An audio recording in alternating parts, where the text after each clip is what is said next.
Welcome to the Vegas Insider channel here on YouTube. Kevin Rogers with you as you are watching the Daily Insider. This is March. We finally made it to the third month of the year, and the NCAA tournament coming up in a few weeks. We're going to find out the bracket soon. We got a lot to get to coming up in this edition of the Daily Insider here on this Monday. And first, we will begin with NFL news as J.J. Watt headed to the Arizona Cardinals. That's the team he chose to go to. 2-year, $31 million deal, $23 million guaranteed. As the Cardinals still, in spite of signing J.J. Watt, the latest future odds for Super Bowl 56. And the Arizona Cardinals out of the NFC West, still the fourth team. They're at 40-1 odds. And they're behind the Rams at 12-1, the Niners at 16-1, the Seahawks at 22-1, and they're kind of up in the air with the whole Russell Wilson situation, if he gets traded or not. So Arizona makes their second big pickup of a former Houston Texans star over the last year. DeAndre Hopkins was huge for them this past year, but they fell short of the playoffs. So now let's see what J.J. Watt can do this year as he escaped that terrible situation in Houston as far as just things are going completely south.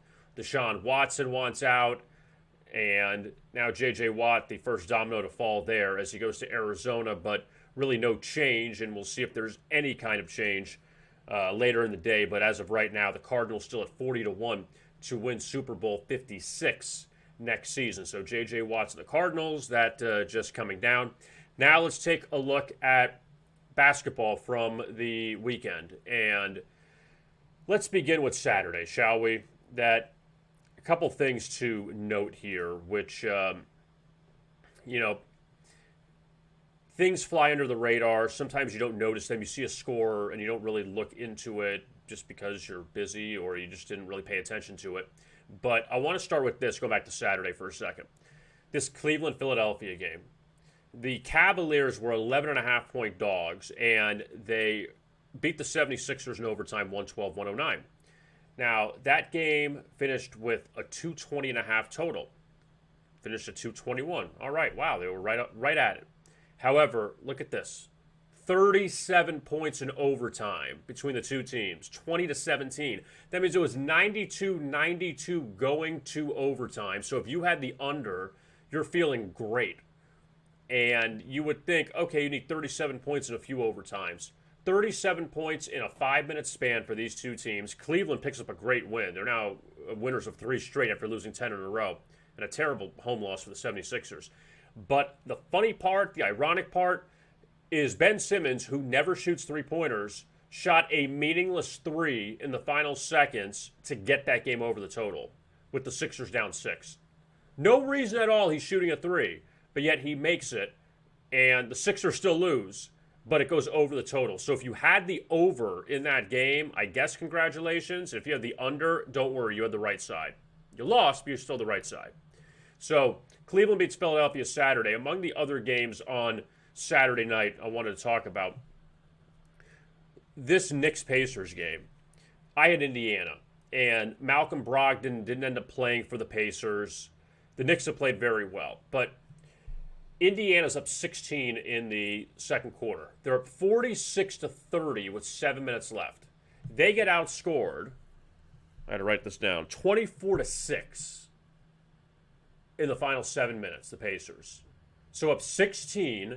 If you had Indiana first half, which was probably around a pick'em or so, you think you're in really good shape. The Pacers get outscored 24-6. Derrick Rose hits a 3 at the buzzer to end the first half. And Indiana still went up 98-93 with 4 minutes left in regulation and lost. Now, if you missed the end of this game, the Knicks had 2 free throws, up 2. And they missed both of them. Pacers get the rebound with about 8-10 seconds left. Pacers get the inbound. One of my biggest pet peeves in sports, or at least in basketball, is either not being able to inbound the ball or not getting a shot off. I have no problem with if the Pacers are down 2, they take a shot, they miss it, and Knicks get the rebound, and that's the end of the game. But what do the Pacers do? They inbound the ball, and the ball, not on the initial inbound, but they're dribbling, trying to hand off, ball gets knocked away, stolen by the Knicks. And they hit a couple free throws to win it. You can't even get a shot off when you had a golden opportunity with New York missing 2 free throws. So the Pacers end up losing that game to the Knicks. Also, not far away at Barclays Center, Dallas wins at Brooklyn 115-98. They did that not having to face Kyrie Irving, so it was just James Harden that the Mavericks saw. And Dallas was up 12 after 1, up 4 at the half, and then Brooklyn does nothing offensively in the second half. They scored just 34 points. So Brooklyn's long winning streak came to a close, and Dallas bounced back from their loss at Philadelphia. And that's a good win for Dallas, even though, again, no Durant, no Kyrie, but still. And here, Washington beat Minnesota. We know everyone's beaten Minnesota, but Washington entered Sunday's action against Boston, winners of 7 of 8. So the Wizards actually been playing very well over the last stretch, but they fell short against Boston. So let's get to that now. And the game,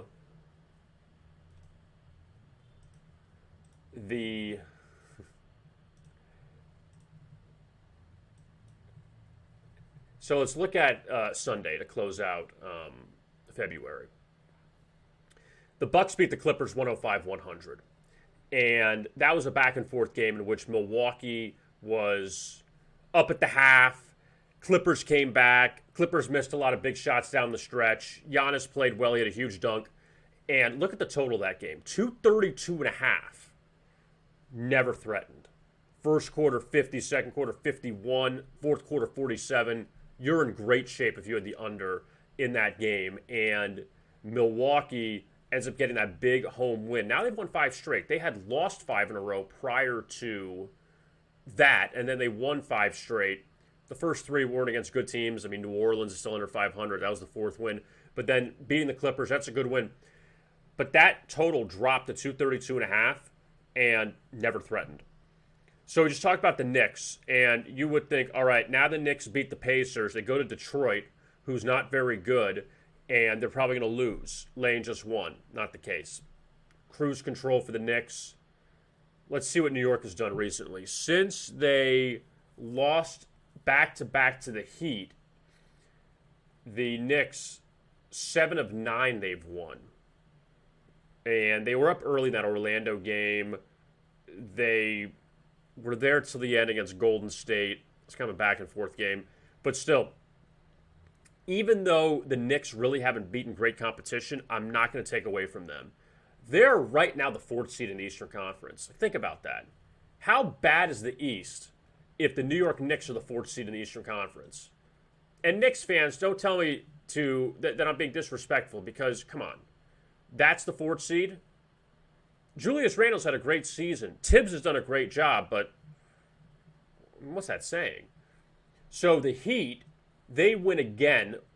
Jimmy Butler doesn't play last night. And the Heat go up 10 at the half. Atlanta comes back. The Heat end the game on a nice run. They win by 10, 109-99. And the Heat now have won 6 straight. And they blew this Golden State game that they had no business losing. So they should have won 7 in a row. But knocking off the Lakers, knocking off the Raptors, beating Utah. That's a pretty good run there for the Heat. They get Atlanta coming up again tomorrow night at home. Boston ends up edging Washington 111-110. And this was a game in which Jason Tatum scored 6 points in the final 40 seconds or so, where Washington was up 5 in control. Jason Tatum was big down the stretch. Celtics win at 111-110. Game stays under the total in spite of the fact you had 61 in the first, 65 in the fourth. Second, not great. Third was terrible. Third's a killer for you, 40 points. But Washington, though, they now have covered twice against Boston, and they've had a nice run of late where they've covered 3 straight. Before that, they were on a nice streak because, I mean, again, they're getting points in all these games, basically, except for against Minnesota and Houston, who are two of the worst teams in the NBA right now. But I give the Wizards credit, though. They've been playing well, and they hung around in that game with the Celtics. Now, this one, I wish I had like a telestrator or something to circle this, but I can't. What's happened to the Houston Rockets? I know you can say Christian Wood is out. Oladipo doesn't want to be there. John Wall's not putting up good numbers. But my God, you lose by almost 50 points to Memphis at home. And Memphis, actually, that was a revenge game for them because they had lost at home to Houston earlier in the season. But Memphis is laying 4. They beat you by almost 50. And for the Rockets, this is a team. 1, 2, 3, 4, 5, 6, 7, 8, 9, 10, 11 straight losses. 11 in a row.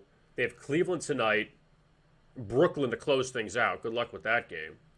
11 straight losses. The last 4 since losing to Philly when they were down 26 in the second quarter and then ended up losing by 5.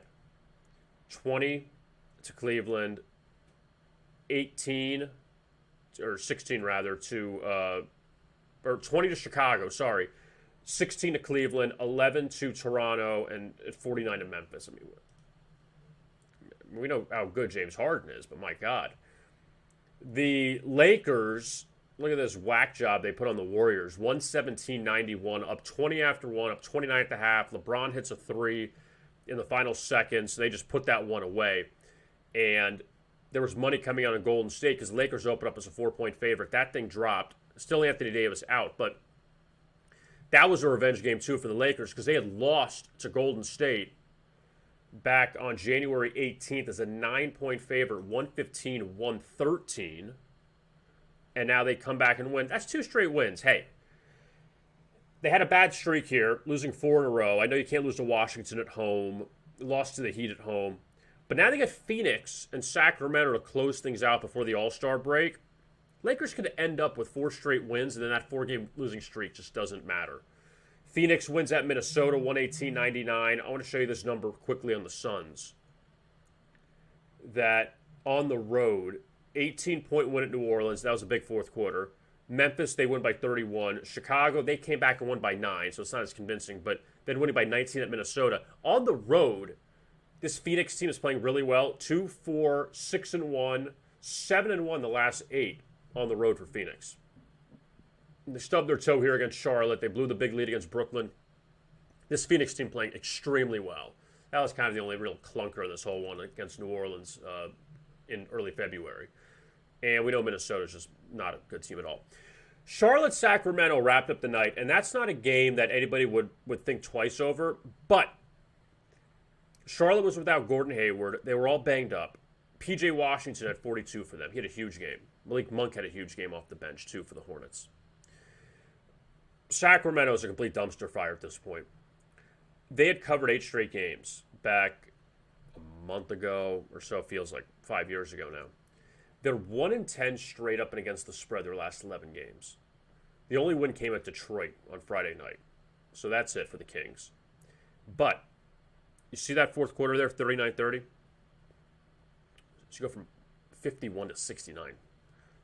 And the game ends up going over the total easily, but still. I mean, he also had a huge first quarter. But with the Kings, check my notes here. Sacramento was up 8 with a minute to go. Up 8 with 1 minute remaining in regulation.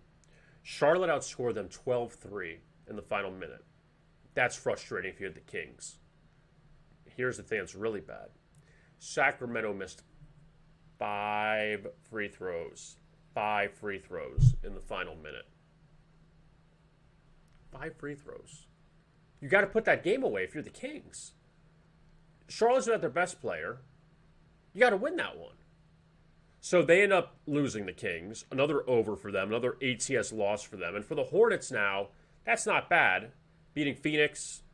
I mean, still winning at Sacramento. Still a road win. And now they go to Portland tonight. So that was a look at Sunday. Let's go to Monday now, which is today. March 1st. This is March. And you have 7 games in the league. Let's run through these.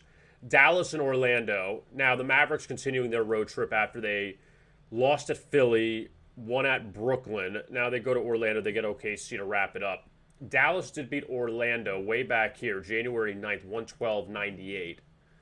And that was, again, the Magic had Aaron Gordon and Cole Anthony in the lineup. They shot horribly in that game against Dallas. So now they're not in the lineup. Maybe that'll help the Magic.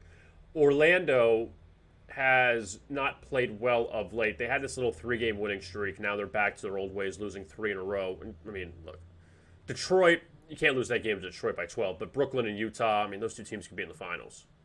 So can't jump on them for that necessarily. But they got some points against Dallas tonight.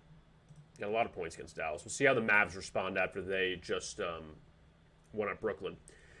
Philly gets Indiana. You see that. Look at that. I mean, really not a shocker. Indiana's lost the first 2 of their road trip. Philly loses this game to Cleveland Saturday. We talked about the huge overtime. And they, I mean, I would say recently have come back from a loss and won, but they didn't cover against Houston here, and I mean, they ended up beating Toronto here on that second leg of that little 2-game road trip to Tampa. But the Sixers, I say if you remember this game, if you bet it, you remember it probably. January 31st at Indiana, 119-110. Pacers were in control of that game, rolling along, up double digits in the fourth quarter, and somehow things just totally melted down for Indiana. No Joel Embiid in that game. So they had a lot of role guys that stepped up in the fourth quarter of that game, and Indiana just totally fell apart. And Philly won 119-110 over the total of 221.5, and Philly cashed a 3-point dog. So now Philly's favored, total of 223, and the Pacers have lost 3 straight. Not really playing very well right now. I mean, the Boston game, they were right there. All 3 of these games, they were right there. Golden State, Boston, and the Knicks should have won at least one of them. And now you go to Philly, and then you get Cleveland and Denver to wrap it up. So this could really be a disaster to close out the first half for the Pacers. Let's stay with the Cavs for a second, because they are one of the hottest teams in basketball. They've won 3 straight. At least for them, they're hot.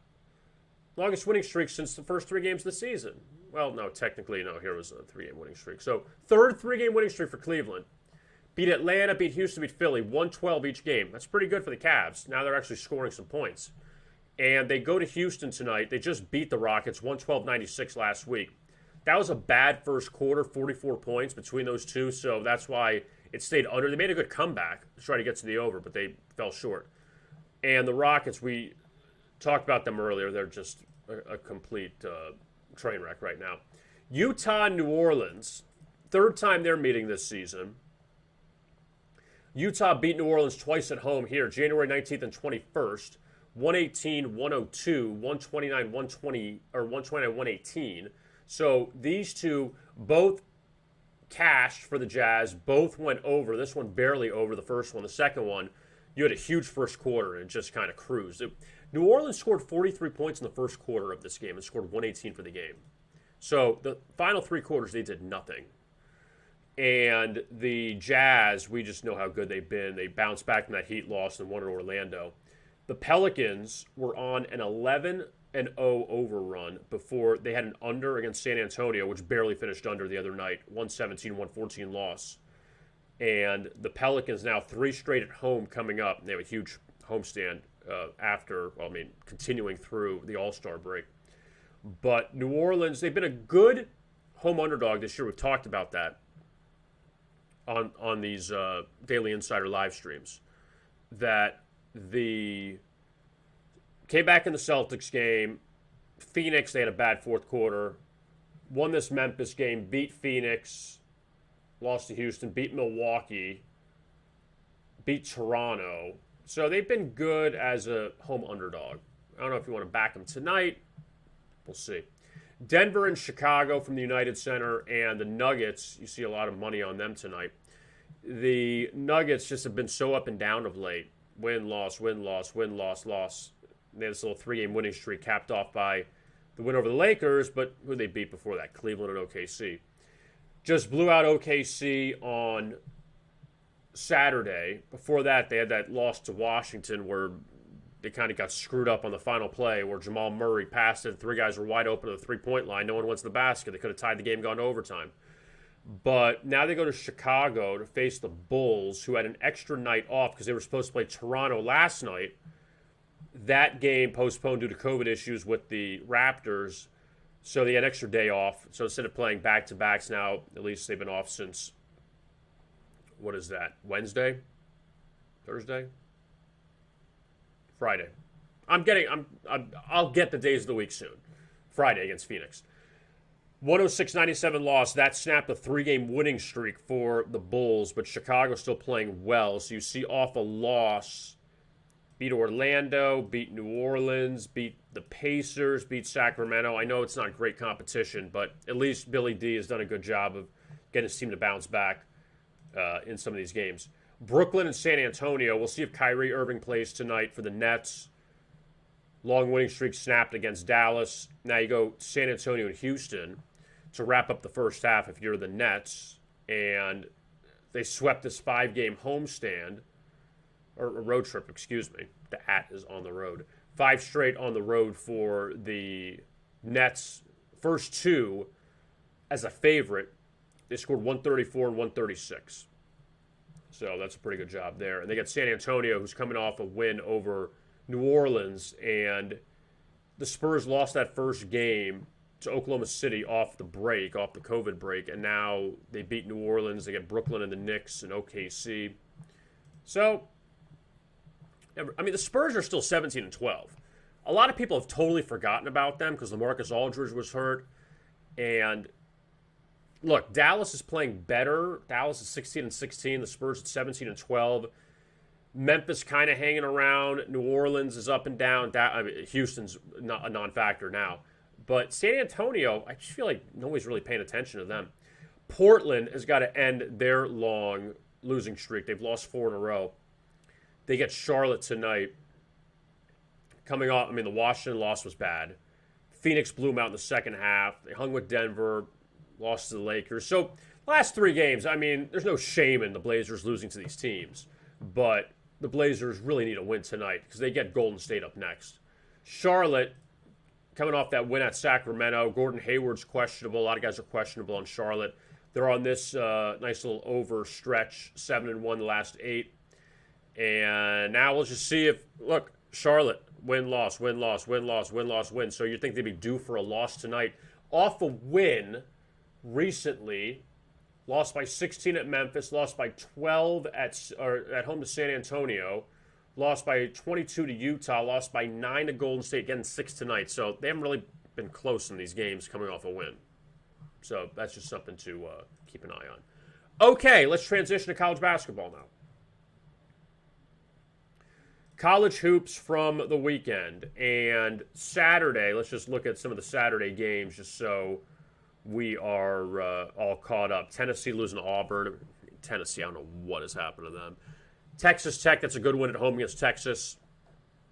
And the Red Raiders, they really needed a good bounce back there because they had lost 3 in a row. And that was their first win since February 6th for Texas Tech. So good job by them. Michigan goes into Indiana. They cruise past the Hoosiers, and the Wolverines still just 1 loss. South Carolina, I know South Carolina and Georgia are really non-factors, but Georgia, not a good favorite under Tom Crean at home. And South Carolina was on a losing streak, and they just go and they just punch them right in the face. How does Notre Dame lose to Boston College? That one I don't get. But look at that second half. 107 points in the second half between those 2 teams. Arizona held off Washington by 1. Arkansas, they keep rolling. They beat LSU on Saturday. And Arkansas, 1, 2, 3, 4, 5, 6, 7, 8 straight wins. Remember, this is a Big 12 or the SEC Big 12 challenge against Oklahoma State. 8 straight victories in SEC play for Arkansas. They get South Carolina and Texas A&M, the final 2. So they should win 10 straight to close it out. UConn destroys Marquette. So Marquette came off the Carolina win. Really a no-show against UConn on Saturday. Ole Miss loses at Vandy. Vandy, you know what? Give Jerry Stackhouse credit. Vandy's not a good team, but they've hung. They've been competitive. beat South Carolina, beat Mississippi State, lost close to Kentucky, lost close to Alabama. They lost one to Tennessee by 12. But Vandy's been competitive of late. Oklahoma State wins at Oklahoma. Cade Cunningham had 40 in that game for the Cowboys. Oklahoma's lost their last two. They played a night, actually, in Stillwater. But 0-3 ATS run for Oklahoma. 1-4, but look at this, laying 14.5, 11.5, 10.5, 6. Now you're laying 1.5 tonight. So we'll see how much of a difference that makes. Florida State blew that big lead at Carolina. North Carolina outscores FSU 49-29 in the second half. So good win there for the Tar Heels. Florida held off Kentucky at Rupp. So Kentucky's little winning streak comes to an end. And at night, you had the Baylor-Kansas game. Baylor finally loses. Louisville beat Duke also in overtime. But Baylor... we're getting there. Baylor lost at Kansas 71-58. So first loss of the season for the Bears, laying 4.5 at Allen Fieldhouse. Kansas off that overtime loss to Texas. Good bounce back for them. That is 6-1 the last 7 for Bill Self's team. I know some of these wins. I know Iowa State, K-State, not good teams. But beating Baylor, beating Texas Tech at home, beating Oklahoma State at home, it's pretty impressive. It's a good job there for Kansas because they did not have a good January. So that's the look at Saturday in college basketball. Quick look at Sunday. This one right here. Villanova losing by 12 to Butler, 73-61, down 10 at the half. Just really no shot there for Jay Wright's team. That was a noon tip-off. And give Butler credit because they've been beat up this year. They just beat Seton Hall and Villanova at home as a dog. Lost this one to Marquette, but 4-1 to close out at home for Butler. They get Creighton coming up, and they'll be a big dog at Creighton. But they get revenge for a 19-point loss at Villanova back in December. And for Villanova, not really, I guess they're not understanding it, but they've had some of these clunkers. Losing by 11 to St. John's, by 16 to Creighton, by 12 to Butler. They're getting blown out of some of these games. So, again, does it matter if Villanova makes the Elite Eight? No one's going to care about a Butler loss in late February.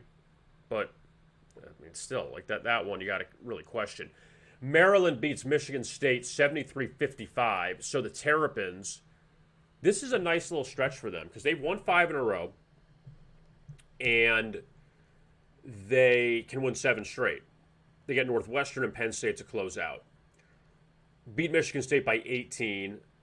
Maryland's done a good job here. And this is a bad loss to Penn State. But besides that, you've lost to Michigan, Iowa. Indiana's kind of fallen apart. Ohio State. We'll get to Ohio State in a second. But that's a good job by Maryland here, closing things out. Michigan State, they won 3 in a row. Beat 3 good opponents, all as a dog, but, I guess father time is coming up for Michigan State. They got Michigan twice. So good luck to them in that one.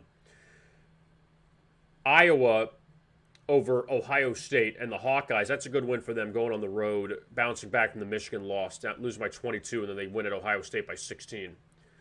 And when you look at what Iowa's done recently, at least on the road, beating Michigan State and Wisconsin, lose by 2 to Indiana, lost a close game to Illinois. So Iowa, that's a nice job there to beat Ohio State. And Ohio State now all of a sudden, they're down big in that game. They've lost 3 in a row. So Ohio State's got to get their stuff together because right now they're trending the wrong way at the wrong time. Look at Houston again. Man, Houston just dominating the AAC. They just continue with that. So that's the look at college basketball. As now we flip to March. This is March. And you have a couple A-10 games tonight, St. Bonaventure and Dayton. That's a good game. Bonnie's undefeated at home. But Dayton getting the money, honey. So St. Bonaventure and Dayton, They hook up tonight. St. Joe's and Richmond, UMass and St. Louis. And then you move to the ACC. Virginia's lost 3 straight. They get Miami tonight. And the Cavaliers, look, you can't score. You got problems. I mean, Tony Bennett's team, we know they've always had problems offensively. They're usually good defensively, but giving up 81, 66, and 68 to NC State as 11.5-point favorites. NC State's actually played well down the stretch, too. But Miami, they just covered at Clemson, and now they remain on the road. They covered as 13-point dogs, getting a bunch of points. They haven't won since they beat Duke. Last time they won a road game was at NC State, January 9th. So it's been a while for the Hurricanes to win a road game. UNC at Syracuse.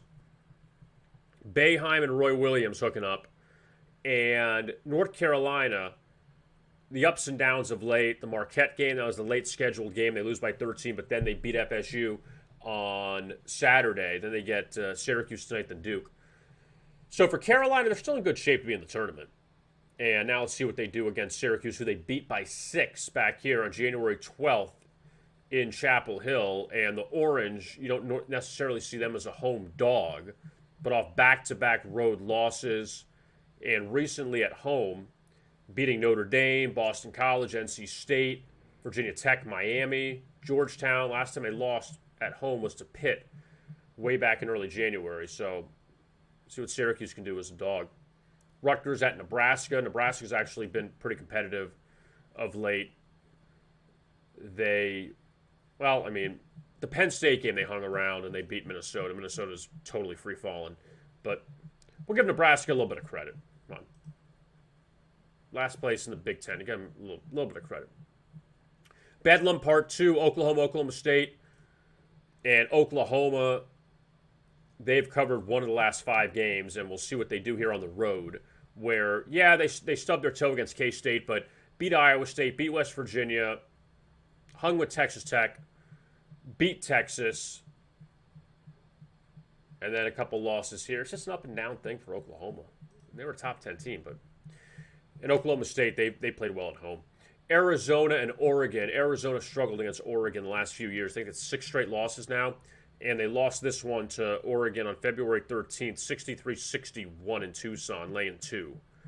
But Arizona's won 3 straight. Good win at USC here. They close out the regular season. And Oregon, this is their 4th game since last Monday. They lost to USC. So they lost to USC, beat Stanford, beat Cal. And at home, I mean, Oregon's got a couple clunkers at home, losing to Washington State and Oregon State. But they did beat Colorado here. They held off Utah. And they get UCLA and Oregon State. So they still got some games to play. So that's the look at college basketball. Quick look at the NHL. And let's look back at Sunday, in which, Chicago, they've been playing well. 5 goals in the third against Detroit. And the Blackhawks, they lose that first game to Detroit, but still a good stretch here for Chicago. They haven't lost back-to-back games since late January. And we know Detroit's not a factor in that Central Division. But Philly wins at Buffalo.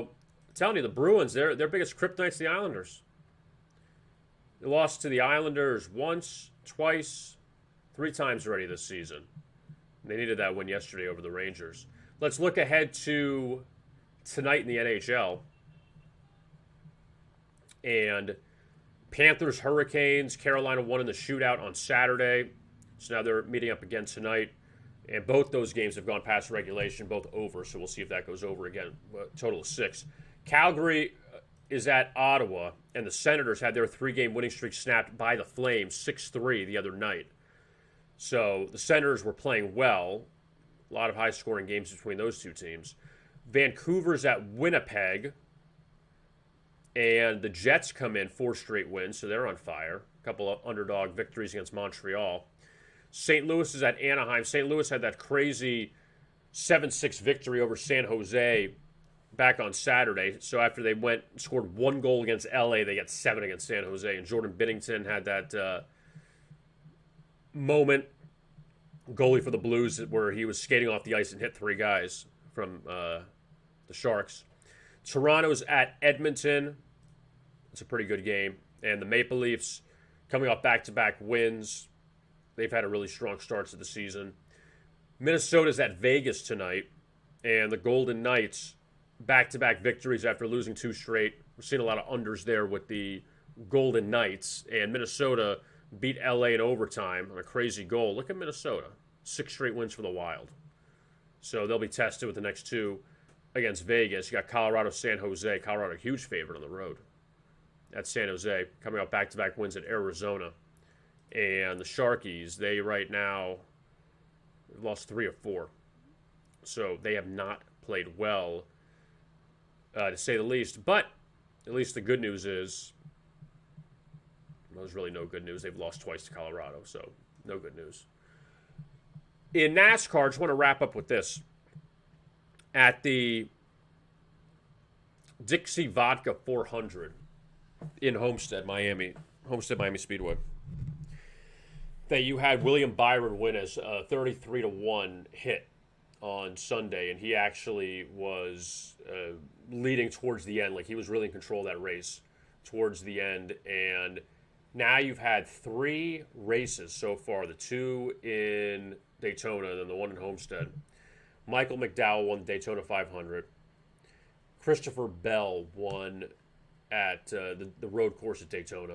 And then on Sunday, William Byron picked up a second career win by picking up the victory there at Homestead. Last season, it felt like we saw a lot of Denny Hamlin, Kevin Harvick, the same names every week winning. Martin Truex. We didn't really see a lot of Joey Logano later in the season, or Kyle Busch, or Chase Elliott, another guy. But none of these guys are winning these races, which is crazy. And it's still a long season. It's still 30-plus races to go. But even Chase Elliott struggled again. Joey Logano, who finished second the previous 2 weeks, he struggled. Brad Keselowski is another guy that he hasn't won yet. So this is very curious when you're trying to pick a winner in these NASCAR races, and who can you find, who's going to have the value that could be 30-1 or higher, as opposed to going with all the chalk, because right now the chalk's not winning. And even in some of these head-to-head matchups, they're not winning. So just something that's interesting to keep an eye on with NASCAR, that it's not as easy as it was last year, just taking one of the top 3 or 4 picks to win. I mean, some of them are placing high, but they're not winning. So we'll see what happens with that. All right, everything else here, if you want to check it out on VegasInsider.com. Monday's Best Bets for the NHL with Matt Blunt. You can find that here on our homepage, as well as some NBA predictions with the 2 key games, New Orleans, Utah, Charlotte, Portland, Pac-12, Arizona, Oregon, Big 12, Oklahoma, Oklahoma State. Also, Major League Baseball. Win total odds are out. If you want to find that, you can go to our MLB Arena or click on the story here, win total odds, and the LA Dodgers, the highest team, 102.5. Yankees and Padres right behind. And the lowest, Pittsburgh Pirates, 58.5. That could be a miracle if they get to 50-something. But we also have our college basketball March Madness Central and our bracketology update, which is updated basically every day by Tom Cunningham, who's our college basketball guru here, and he will have more bracketology updates, so keep an eye on that. And also you can check out our UFC odds as well as we roll on with that. So that's what we have for Monday, March the 1st. And you could find us again tomorrow on the same YouTube channel at Vegas Insiders. We will have the Daily Insider for you at 1 o'clock. If you missed any of it, if you just hopped on, don't worry. You can find the replay on VegasInsider.com. And we will talk to you again tomorrow. I'm Kevin Rogers. Best of luck with your bets.